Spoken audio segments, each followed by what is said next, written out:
Setelah mendapat desakan mundur dari kursi Ketua Umum PSSI, Edi Rahmayadi akhirnya mengumumkan pengunduran diri dalam Kongres Tahunan PSSI yang berlangsung di Bali. Sesuai statuta FIFA, jabatan Ketua Umum pun jatuh ke wakilnya Joko Driono. Wacana diadakan Kongres luar biasa pun muncul, namun mayoritas pemilik suara nyaman jika PSSI dilanjutkan Joko Driono. Demi PSSI berjalan dan maju,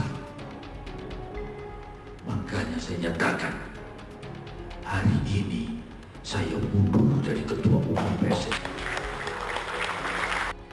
Bertanggung jawablah kalian. Saya mundur bukan karena saya tak bertanggung jawab, karena saya bertanggung jawab.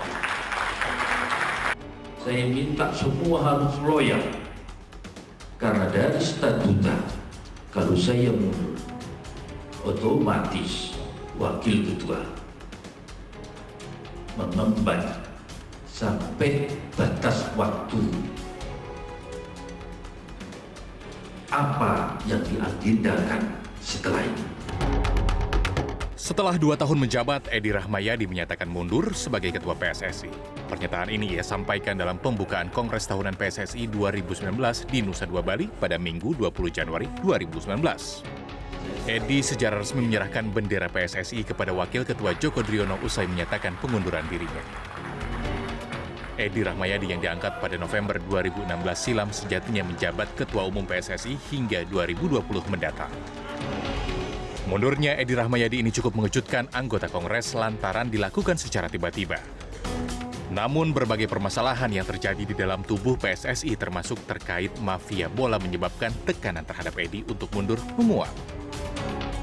Wacana diadakan Kongres luar biasa KLB pun muncul. Namun mayoritas pemilik suara diklaim nyaman jika PSSI dilanjutkan ke tangan PLT Joko Driono.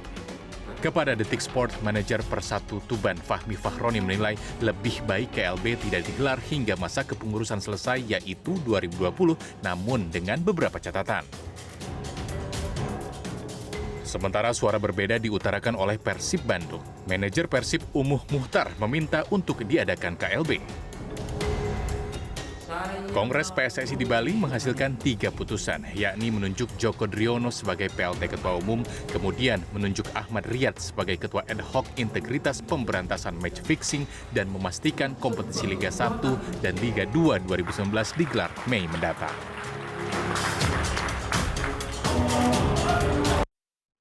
Wacana diadakan Kongres luar biasa PSSI muncul pasca Edi Rahmayadi lengser, namun mayoritas pemilik suara merasa nyaman jika PSSI dilanjutkan oleh Joko Driono. Lalu ke arah mana PSSI akan dibawa pasca Edi mundur? Sudah bergabung bersama saya di studio ada Mas Kesit Behandoyo, pengamat sepak bola. Mas Kesit, selamat malam. Selamat malam, Mbak Putri. Terima kasih sudah di sini. Dan nanti juga akan bergabung Pak Gatot Dewa Broto dan juga Yunus Nusi. Nanti kami akan menghubungi bapak-bapak ini melalui telepon.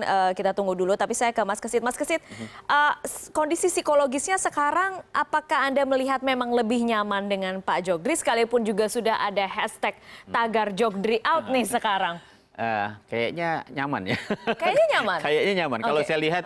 Sekalipun ada suara-suara yang minta KLB, menurut Anda kalau itu saya lihat belum pergerakan signifikan? dari pasca Kongres ya, pada saat kemudian para voters pemilik suara dari PSSI ini seperti targetnya sudah tercapai untuk menyingkirkan dalam tanda kutip ya Pak Edi Rahmayadi dengan mundurnya Pak Edi Rahmayadi. Tadinya masyarakat berharap bahwa hasil dari Kongres PSSI di Bali setelah Pak Edi Rahmayadi menyatakan mundur dari jabatannya, publik berharap akan ada sesuatu yang lebih signifikan ya dari sekedar keputusan-keputusan Kongres yang menurut saya hasilnya datar-datar aja. Biasa-biasa aja. Biasa-biasa aja. Gongnya adalah sebenarnya ketika tadinya Edi Rahmayadi mundur ya, kalau enggak biasa aja saya ini. pikir setelah Pak Edi Rahmayadi mundur akan diikuti oleh keinginan dari para voters untuk mendesak kepada pengurus PSSI dalam hal ini Exco menggelar Kongres luar biasa. Tapi ternyata tidak ada. Saya melihat ya mungkin targetnya hanya cukup sampai ke Pak Edi Rahmayadi saja gitu. Ketika Pak Joko Driono sudah menjabat sebagai PLT, ya sudah gitu. Kita tunggu sampai 2020. Sepertinya begitu. Kalau Anda lihat ini Edi terpental atau bagaimana? Boleh jadi ya. Gitu. Memang desakan terhadap Pak Edi ini kan cukup tinggi ya. Pada saat Pak Edi memenangkan Pilgub pemilihan gubernur di Sumatera Utara, kemudian desakan terhadap Pak Edi agar melepaskan jabatannya ya, jangan rangkap jabatan di PSSI ini kan bergulir ya, semakin hari semakin besar. Tapi Pak Edi kita tahu waktu itu kan tidak langsung mau gitu ya, bahkan dia menantang gitu, seperti menantang bahwa dia tidak akan mundur, dia akan tetap bersama di PSSI. Tapi kemarin ada kejutan di Kongres Bali ya. Saya sendiri juga tidak menduga, tapi kan sebelumnya kita sempat mendengar juga desas-desus isu yang menyebutkan bahwa sebelum Kongres berlangsung ini sudah ada seperti mosi tidak percaya yang akan dialamatkan kepada Pak Edi Rahmayadi lewat oleh para voters. Iya, para voters yang menginginkan Pak Edi meninggalkan jabatannya. Tapi kan Pak Edi lebih awal justru untuk menyatakan dia mundur dari PSSI. Suasana psikologisnya sekarang seperti apa sebenarnya? Kita tanya ke Pak Yunus Nusi. Pak Yunus, selamat malam, anggota Komite Eksekutif PSSI. Pak Yunus, terima kasih sudah mau berbincang bersama kami malam ini. Pak Yunus, kondisi psikologis PSSI sekarang seperti apa sih setelah ditinggal Pak Edi?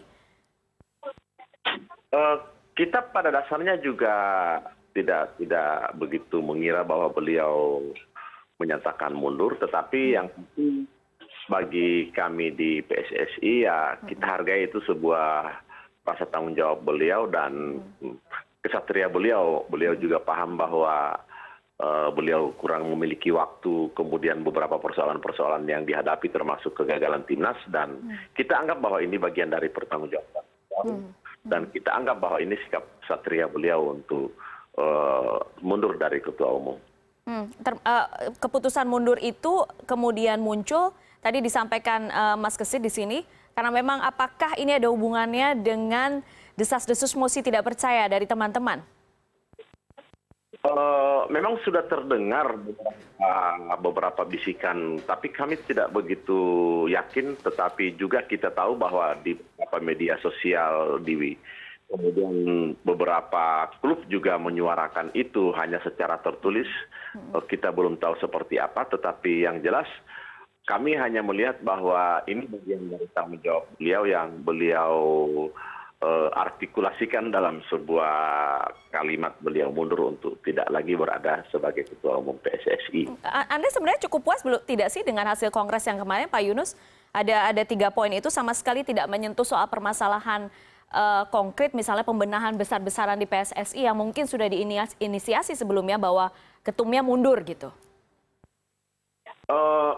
Kita memang berharap bahwa Kongres kemarin akan melahirkan sebuah gagasan-gagasan yang konstruktif ke depan tentang sepak bola, tetapi memang karena ada beberapa agenda yang sudah ditetapkan, kita jalankan itu. Tetapi kami di Esko pasca mundurnya kemudian ada tuntutan-tuntutan dari para voters kepada Esko, kepada PSSI untuk lebih berbuat lebih baik lagi. Ini akan menjadi pekerjaan rumah Pak Joko Driono beserta kami, yang kami yakin dengan segala macam peristiwa-peristiwa yang terjadi yang mengagetkan kita semua ini akan menjadi babak baru dari kepemimpinan Pak Joko. Dan saya secara pribadi yang juga orang bola, kebetulan saya juga ketua Asper PSSI Kaltim, sangat menaruh harapan yang besar, dan saya akan bekerja demikian juga dengan teman-teman, karena tidak akan ada lagi yang berpura-pura, tidak akan ada lagi yang santai, dan tidak akan ada lagi yang mengkhianati PSSI. Kami yakin dengan segala macam peristiwa ini akan menjadi momentum yang baik untuk kita maju ke depan tentang sepak bola. Menaruh harapan, kalau biasanya kita menaruh harapan tuh kepada orang baru, Pak Yunus. Anda mengatakan tadi menaruh harapan besar, katakanlah ini kepada Pak Joko Driono, orang lama, kemudian juga sudah banyak kritik datang kepada Joko Driono, kritik diberikan kepada Joko Driono. Bagaimana itu kita bisa yakin? Karena trust-nya nih sekarang setelah Pak Joko Driono kemarin naik pun juga sudah ada yang meminta untuk Pak Jogdri mundur aja gitu. Iya, tidak harus mencoba, tetapi saya melihat bahwa ada beberapa peristiwa, seperti yang saya katakan tadi, ada beberapa peristiwa yang harus menjadi sikap kita saat ini untuk berpikir dan melakukan tindakan ke depan. Maka kita Esko bersepakat bahwa jangan lagi kita main-main. Pak Joko, kita berharap bahwa ke depan kita harus serius. Totalitas pemikiran Pak Joko, tenaga pikiran untuk sepak bola. Sepak bola lagi tidak bisa disambi. Maka kita berharap bahwa okelah ke depan ini kami berikan kepercayaan kepada Pak Joko untuk memimpin. Dan mudah-mudahan dalam 1, 2, 3 bulan ini ada progres yang bagus untuk beliau ketika memimpin. Kita akan apresiasi itu. Kita akan apresiasi dan kami di sini akan mengawal hal itu. Demikian juga teman-teman Potter, Asprof, Liga 1, Liga 2, dan lainnya termasuk kawan-kawan keluarga besar sepak bola yang ada di luar sana. Kita kawal beliau ini, kita kawal. Dan tentu kalau misalnya kita akan serius untuk mengawal dan selalu kita mengingatkan kepada beliau bahwa ada tanggung jawab yang besar yang harus kita laksanakan di sepak bola ini. Saya yakin mudah-mudahan Pak Joko bisa mampu untuk menangani PSSI ini lebih baik ke depan. Saya ke Mas Kesit. Mas Kesit, seberapa optimis sih sebenarnya jika kemudian soal harapan ada pembaruan itu terjadi sekarang? Iya, kalau kita simak ya apa yang terjadi di PSSI belakangan ini, menurut saya ini adalah sebuah kegagalan yang diperlihatkan oleh para pengurus PSSI dalam hal ini Exco, dan ujungnya, endingnya atau klimaksnya adalah pengunduran diri dari Pak Edi Rahmayadi. Bahwa Pak Edi Rahmayadi didesak mundur karena rangkap jabatan. Tadi saya katakan bahwa beliau pada saat dikejar-kejar supaya melepaskan jabatannya, ternyata beliau tidak menggubrisnya ya, dan terus menatap maju memimpin PSSI. Tapi ketika terjadi persoalan besar di PSSI, ada match fixing, kemudian ada anggota Exco yang kemudian menjadi tersangka, kemudian juga ada yang mundur karena diindikasi terlibat kasus pengaturan skor.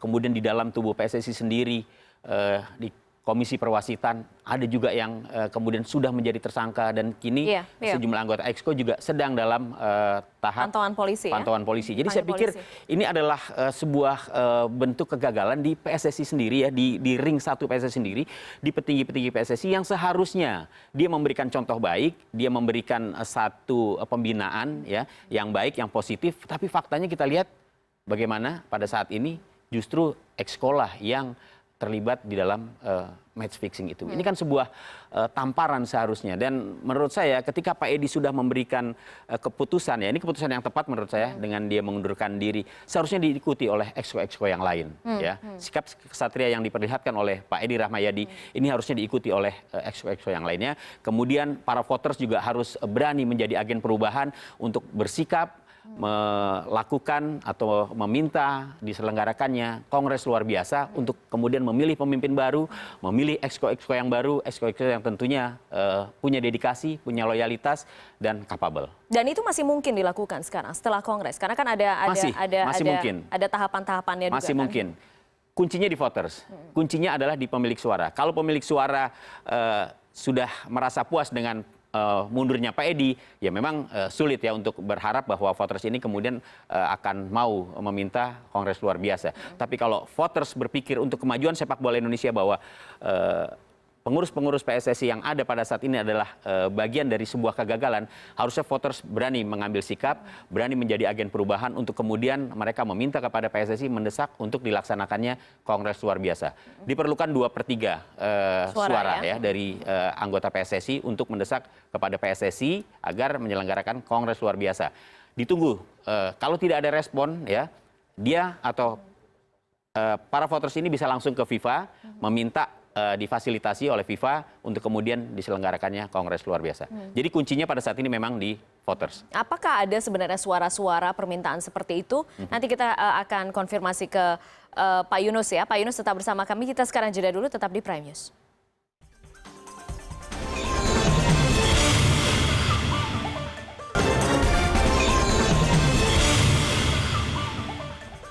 Ya, Anda kembali bersama kami di CNN Indonesia Prime News. Kami masih membahas tentang kepengurusan PSSI pasca Edi Rahmayadi mundur. Saya akan sekarang sudah bergabung dengan kami melalui sambungan telepon Pak Gatot Dewa Broto, Sekretaris Kementerian Pemuda dan Olahraga. Pak Gatot, selamat malam. Selamat malam, Mbak Putri. Pak Gatot, menarik sekali pernyataan Anda mengatakan jangan sampai pengurus PSSI itu lagi, tapi sekarang kejadian itu lagi tetap. Ya, kami pertama menghargai hak Pak Edi pada saat beliau memutuskan untuk mundur. Karena kami kan juga nggak ada indikasi campur tangan. Betul. Dan tetapi yang jadi persoalan pada saat Pak Edi mundur, ternyata gerbongnya masih tetap sama. Tapi kami juga nggak bisa memaksakan harus gerbongnya berubah. Karena fakta menunjukkan pada saat ada selama ini apa yang dilakukan oleh Pak Edi, pada saat Pak Edi pun sebetulnya dalam 1 tahun terakhir ini tidak banyak kegiatan, juga gerbong atau inner cycle di sekitar Pak Edi juga tidak banyak bisa membantu Pak Edi. Makanya kesimpulan saya ya kalau cuman itu saja ya mohon maaf. Jangan harapkan kita akan mendapatkan semacam kayak performan yang bagus dari PSSI. Tidak hanya tentang corporate organization-nya, tidak hanya prestasinya, tapi juga pada saat menghadapi persoalan seperti yang saat ini ditangani oleh Satgas Mafia. Kalau misalnya Anda berkesimpulan begitu, artinya ini SDM yang sistemik. Artinya semuanya harus dipotong, semuanya harus diganti, semuanya mesti mundur. Kami masih memberi ini hanya appeal ya, jangan dianggap campur tangan ya. Betul. Kami masih memberi harapan kepada yang sekarang nggak apa-apa, tapi yakinkan publik bahwa mereka bisa melakukan yang terbaik, not doing business as usual. Tetapi kalau masih gitu-gitu saja ya sama saja. Jadi poinnya adalah kami juga tidak mendesak harus segera ada KLB. Tetapi yang jadi persoalan adalah Pak Joko dengan posisi PLT-nya itu nggak ada keputusan yang sangat signifikan bisa diputuskan gitu. Dan itu kemudian menjadi pertanyaan. Saya ke Pak Yunus. Pak Yunus?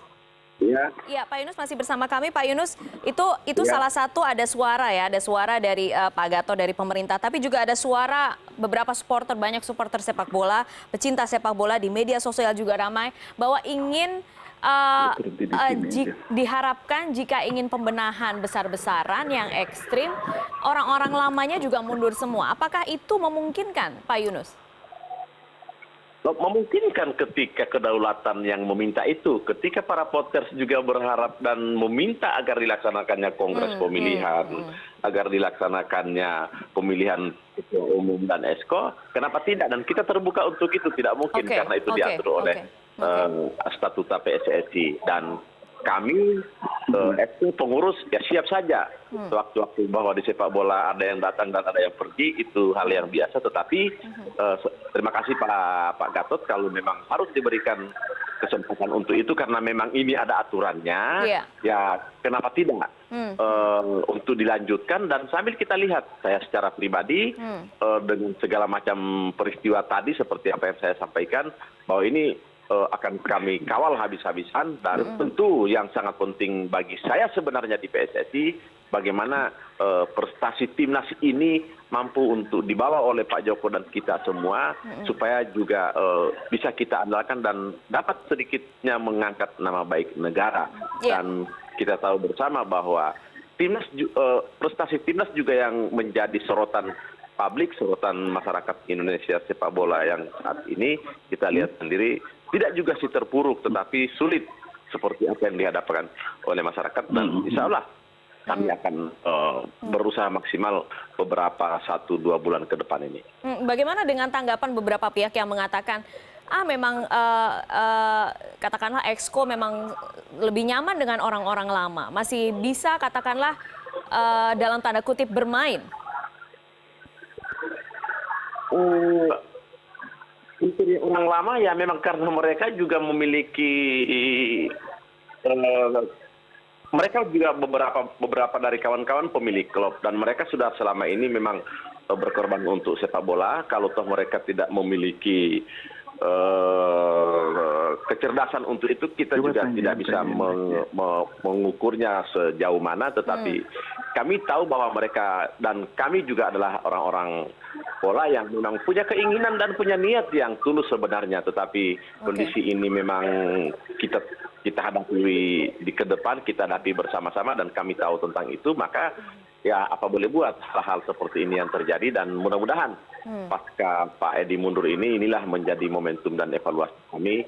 Dan insya Allah ke depan ya harus, tidak bisa lagi tidak, harus bagi seluruh pengurus, bagi seluruh pemilik klub, bagi seluruh asprop untuk bersama-sama bertekad bulat untuk membina dan memajukan sepak bola di Indonesia. Iya, kalau melihat suara-suara publik saat ini bukan masalah Edi, bukan masalah Joko, tapi trust atau kepercayaan publik yang saat ini hampir sudah tidak ada lagi terhadap PSSI. Apa yang kira-kira bisa dilakukan? Nanti kita sekarang jeda dulu ya. Kita jeda dulu, Pak Yunus, Pak Gatot tetap bersama kami di CNN Indonesia Prime News.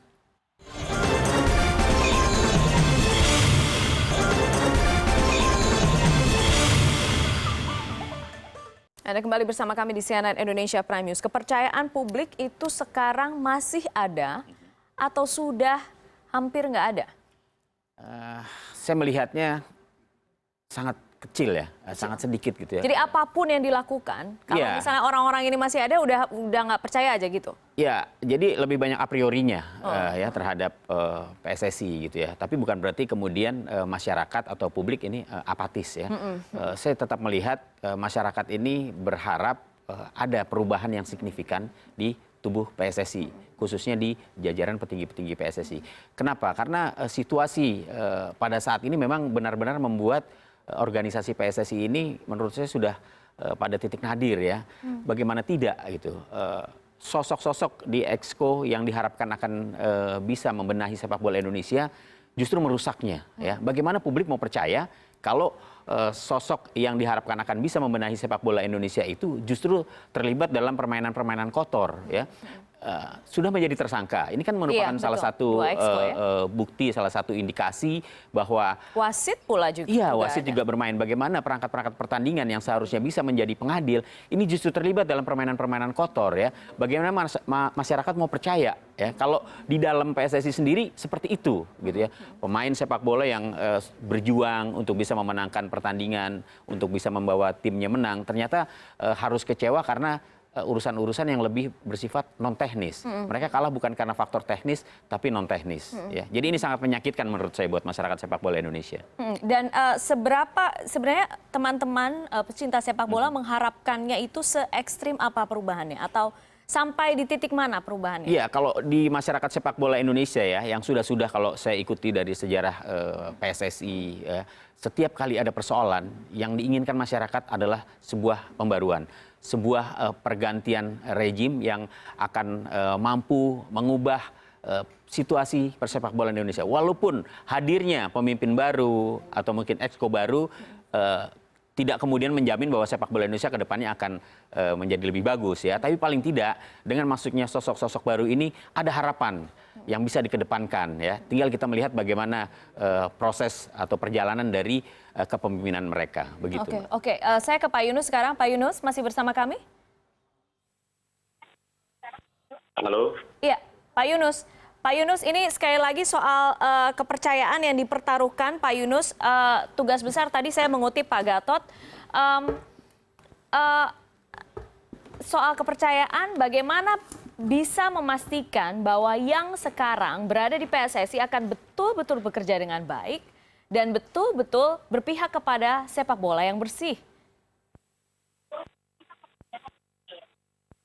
Halo. Iya, Pak Yunus, silakan. Ya.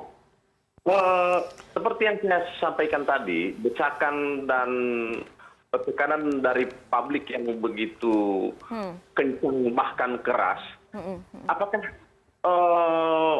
membuat kami Pak Joko diam? Tentu tidak.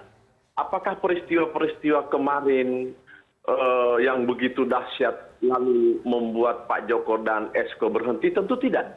Bahkan tekanan, kemudian sambutan yang a priori terhadap munculnya Pak Joko, harapan saya inilah yang menjadi pemicu Pak Joko dan kita dan kawan-kawan dan semua stakeholder sepak bola yang ada di PSSI untuk bisa bekerja lebih maju lagi, lebih serius lagi, dan lebih bermartabat lagi, karena tekanan desakan dari publik sudah kita tahu bersama bahwa ini sudah sangat luar biasa. Berani memberikan target tidak? Misalnya dalam 1 bulan jika tidak bisa membenahi A, B, C, D.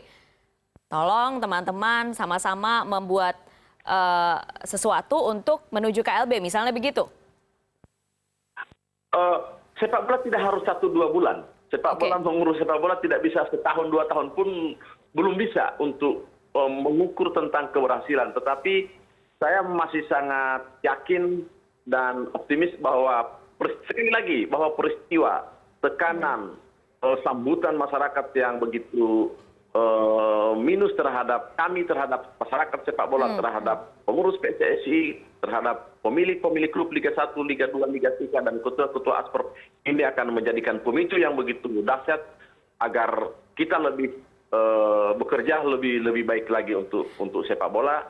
kita lebih serius lagi dan mudah-mudahan kita sebagai manusia di mana-mana juga kawan-kawan yang berada di stakeholder sepak bola adalah mereka-mereka yang memiliki pengetahuan yang cukup lumayan. Kami yakin bahwa tekanan, keinginan oleh masyarakat, oleh publik ini akan menjadi momen yang sangat berharga bagi kami untuk tidak main-main di sepak bola, untuk tidak nyambi di sepak bola. Kalau misalnya dikatakan nggak bisa 1 tahun 2 tahun ini kira-kira Pak Joko Driono sampai 2020 ya. Dan mudah-mudahan sikap minor publik itu juga seiring dengan sikap Potters yang notabene memiliki kedaulatan. Dan mudah-mudahan kawan-kawan Potters, pemilik Liga 1, pemilik klub Liga 2, Liga 3, dan kawan-kawan Asprop serta beberapa asosiasi untuk bersama-sama mengawal ini. Tidak hanya publik saja. Kita berharap juga kawan-kawan Potters juga demikian dan tidak henti-hentinya mengingatkan kepada seluruh pengurus, kepada seluruh stakeholder untuk bersama-sama. Sebab bukan saja federasi, bukan saja kami Exco. Di sana ada pemilik klub. Sewaktu-waktu kami minta untuk mereka memberikan pemainnya untuk timnas. Di sana juga ada Asprop. Sewaktu-waktu untuk kita minta membina sepak bola di daerahnya. Di sana juga ada beberapa asosiasi yang mudah-mudahan akan bersinergi dengan kami. Dan kami hanya memanage dengan memberikan beberapa program-program yang mudah-mudahan akan diterima oleh seluruh Potters yang notabene juga pemilik-pemilik klub dan ketua-ketua asosiasi provinsi daerah. Ya, tapi memang publik harus diyakinkan, kami di sini harus diyakinkan. Sudah bergabung di studio, Pak Gatot sudah duduk di sini. Pak Gatot, sudahkah apakah sekarang perubahan misalnya kongres yang kemarin dengan hasil-hasilnya itu, kemudian sekarang sudah ada juga ad hoc integritas, apakah itu sudah bisa ya kasih pemanis sedikit lah untuk pecinta sepak bola? Jangan suzon dulu, kita sudah bikin ad hoc integritas nih gitu misalnya. Ya betul, kami tidak ingin ngajarin kepada publik untuk bersuudzon kepada PSSI ya. Kita beri waktu misalnya beberapa bulan ke depan agar PSSI itu bisa menunjukkan atau meyakinkan kepada publik. Tadi menarik apa yang disampaikan Pak Yunus ya. Yang pertama tadi pada saat saya masih by phone gitu, mereka sangat terbuka. Ini statement seperti Pak Yunus itu bagus untuk kita. Tapi pada saat yang terakhir Pak Yunus mengatakan sepak bola itu nggak bisa instan, itu butuh waktu. 2 tahun. Saya dalam kali ini terpaksa tidak setuju, karena kami mengibaratkan kondisi PSSI ini sudah darurat perang. Ya karena prestasi juga buruk, kecuali U16, U19, kemudian ada masalah Satgas anti mafia dan sebagainya. Responnya serba terlambat. Nah, kami ambil kecil aja contohnya, pada saat case Luis Mia, kami bukan masalah Luis Mia-nya kemudian pergi, itu enggak. PSSI cantik sekali waktu itu menjelaskan kepada publik, oh mereka PSSI timnas masih gagal, di Asian Games gagal, kemudian di event berapa gagal. Tapi coba publik nggak ada yang resisten kepada Luis Mia, karena mereka PSSI cara menjelaskannya bagus. Nah harapan kami kepada Pak Yunus, kami masih berpretensi positif pada Pak Yunus gitu. Tapi kalau nanti time is over, ya udah apa boleh buat. Maksud kita akan hanya nunggu sampai kemudian akhir dari periodenya Pak Edi yang dilanjutkan oleh Pak Joko. Jadi poinnya adalah harus ada terobosan, yakinkan kepada publik bahwa Pak Yunus dan teman-teman itu bisa memberikan yang terbaik. Sampai suatu saat saya sambil canda Mbak Putri ya, suatu saat ada acara, saya sebutlah di Mata Najwa waktu itu. Ada 2 anggota Exco duduk di sebelah kanan saya. Saya sambil canda, bapak-bapak berdua nih ngapain aja sih sama Pak Edi? Kasihan Pak Edi itu. Dihajar kanan kiri, tapi bapak-bapak nggak ada kontribusinya dan tidak dijawab secara signifikan. Dan sepertinya kalau misalnya soal timeline, tadi kita sudah bertanya, masih tidak bisa dijawab. Mungkin hal yang sama juga akan dilakukan ketika publik nanti bertanya. Ini berapa lama kita akan menunggu perubahan gitu ya Mas Kesit? Iya, memang kalau bicara berapa lama ini kan tentunya sangat relatif ya. Tapi situasinya menurut saya saat ini memang benar sudah darurat ya. Tadi saya sudah mengatakan bahwa ini PSSI sudah berada di titik nadir ya. Artinya harus ada perubahan yang signifikan, bahkan kalau boleh dibilang perubahan yang sangat radikal gitu ya. Bagaimana PSSI ini harus membenahi dirinya dari dalam gitu. Karena pada saat ini yang bermasalah adalah orang-orang yang ada di PSSI sendiri, yakni para Exco ya. Ketika Exco kemudian terlibat pengaturan skor ini adalah saya katakan tadi bahwa ini sebuah tamparan yang sangat keras buat PSSI. Saya yakin Pak Edi Rahmayadi mundur bukan karena dia didesak karena rangkap jabatan, tapi karena mungkin dia merasa dia ditinggalkan ya. Dia merasa dia mungkin dianggap tidak bisa mengikuti iramanya para rekan-rekannya dalam tanda kutip di Exco gitu ya. Jadi saya kira memang satu hal yang harus dilakukan pada saat ini adalah perombakan ya, perubahan besar-besaran ya. nggak usah nunggu lama-lama gitu. Kalau misalnya Pak Edi memimpin dari 2016 sampai 2020 ya, kenapa harus menunggu 2020 ya? Tapi memang kuncinya lagi-lagi ada di voters ya. Kalau kita mendesak kepada Exco PSSI untuk menyelenggarakan kongres luar biasa, saya pikir nggak akan mau mereka. Ya, harapannya ada di voters ya. Kalau voters nggak mau juga, ya sudah tinggal kita tunggu saja nanti bagaimana reaksi masyarakat sepak bola Indonesia terhadap PSSI. Tekanannya seperti apa? Tapi sebenarnya saya penasaran ke Pak Yunus. Pak Yunus, apakah teman-teman Exco itu sekarang juga menyadari bahwa ini titik nadir atau jangan-jangan kita aja nih yang gelisah? Iya, titik nadirnya secara keseluruhan bahwa di sana ada pemilik klub, di sana ada ketua-ketua asosiasi provinsi. Maka marilah kita bersama-sama untuk tidak sampai bagaimana titik nadir ini bisa kita runtuhkan, bisa kita kembalikan sepak bola ini di dalam kejayaannya. Dan terima kasih Pak Gatot atas sarannya bahwa memang pasca terpilihnya pasca mundurnya Pak Edi Rahmayadi, kemudian kami rapat Exco, hal yang sangat penting kita sampaikan di dalam rapat saya sendiri bahwa kita harus bersinergi, kita harus menjalin kerjasama dengan semua pihak, karena juga PSSI tidak bisa berdiri sendiri untuk memajukan sepak bola. Maka terima kasih Pak Gatot, menjadi agenda pertama kami sebenarnya kami ini untuk sharing dan berkunjung ke Kemenpora, akan berkoordinasi sebab kami butuh pemerintah, kami butuh negara. Sepak bola butuh pemerintah, sepak bola butuh negara. Kami juga tidak berharap bahwa negara jauh dengan kami. Timnas sangat membutuhkan sentuhan. Karena selama ini PSSI kesannya seperti negara dalam negara, Pak Yunus. Dan itu yang menjadi titik awal dari kami di rapat Exco, bahwa kita harus bersinergi dengan pihak-pihak ini. Tidak bisa hanya kita sendiri. Dan insya Allah ke depan sudah ada beberapa program yang telah kita susun pasca mundurnya Pak Edi, dan ke depan akan kami mulai. Ini yang kami butuhkan. Terima kasih Pak Gatot, dan mudah-mudahan kerjasama ini tidak berarti dukungan, tetapi kami juga butuh pemikiran, saran dari para petinggi-petinggi di negara ini untuk memberikan pikiran-pikiran yang konstruktif kepada kami, bagaimana kami membawa federasi kalau dikatakan 3 bulan, 6 bulan, 1 tahun ke depan akan lebih baik lagi. Jadi sudah ada timeline belum sih Pak? Saya kembali ke sana. Sudah ada timeline belum yang dilihat? Misalnya 3 bulan ke depan, A, B, C, D sudah harus beres. 6 bulan ke depan seperti apa? Dan kalau tidak, apa yang akan terjadi? Apa yang akan didorong? Tidak ada. Agenda kami yang akan segera melaksanakan internal saja Pak. Kemudian kita ada timnas yang akan berlaga di Kamboja U22 di bawah pelatih Indra Sapri. Kemudian di bulan September Oktober ada SEA Games di Filipina. Dan dalam beberapa bulan ke depan ini yang akan menjadi prioritas kami untuk kami perhatikan timnas.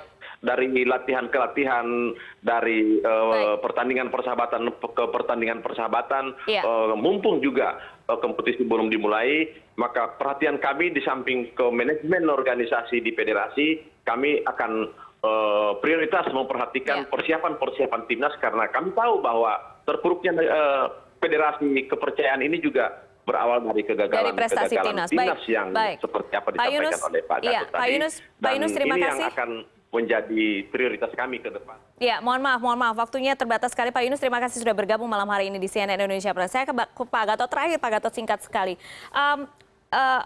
Kita masih bisa optimis nggak? Optimis dengan footnote, dengan tanda petik. Tanda petik artinya ya beberapa catatan yang harus diperbaiki itu sangat hukumnya wajib bagi kami. Ya, dan tadi dan betul, itu harus segera mungkin. Harus segera mungkin, dan tadi Pak Yunus kemukakan betul bahwa tadi kami sudah komunikasi dengan Pak Jodri, akan menghadap Pak Menteri, kami welcome. Tapi ibarat ini ada perang ya, ini strategi perang saya ibaratkan. Seorang jenderal, seorang seorang Joko Driono harus bisa memetakan di sana ada musuh ini yang urgent itu apa, menengah apa. Nah itu yang tidak dilakukan oleh PSSI. Oke, baik. Kita lihat apakah mungkin akan itu dilakukan dalam waktu dekat, kemudian setelah bertemu dengan Menteri Pemuda dan Olahraga. Terima kasih Pak Gatot, terima kasih Mas Kesi, terima kasih banyak. CNN Indonesia Prime News segera kembali.